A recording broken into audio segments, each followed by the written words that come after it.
Од шампионска еуфорија до јавен скандал. Прославата на титулата на фудбалскиот клуб Вардар предизвика лавина реакции во јавноста, откако на социјалните мрежи се појави видео на кое се гледа како и фудбалерите и членови на клубот пеат вулгарна навивачка песна, во која се споменуваат пеачката Каролина Гочева и градот Битола. Случајот веќе отвори реакции од институциите, спортската јавност и политичките партии. Од обвинителството за Канал 5 велат дека соодветно ќе постапат, доколку МВР го документира случајот и им достави пријава.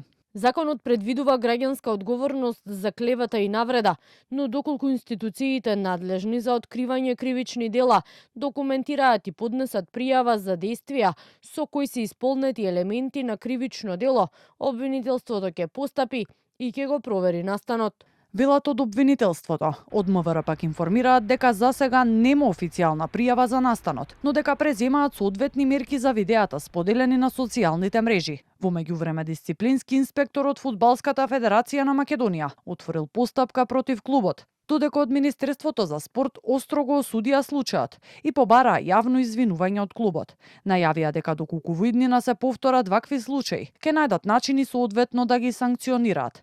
По бурните реакции во јавноста извршниот директор на Вардар Миленко Неделковски пак во објава на социјалните мрежи вулгарната содржина ја нарече стандардна навивачка песна. Иако и се извини на Гочева, продолжи со навредите. Овој пат упатени кон политичарка. Од партијата Знам побараа раководството на клубот да се огради од, како што велат, токсични поединци кои му нанесуваат непроценлива штета.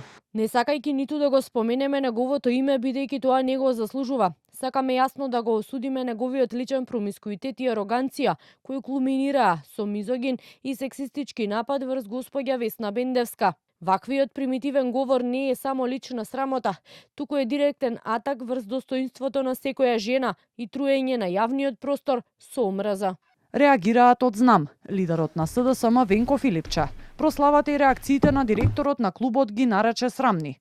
Според него говорот на омраза бил дозволен и толериран од владеачката партија. Ке реагирали владата. Ке го осудили, како што ние го осудуваме. Не само тој говор на омраза кој што се шири од мрзе, не само од тој човек, има листа на луѓе кои што се платени од оваа банда.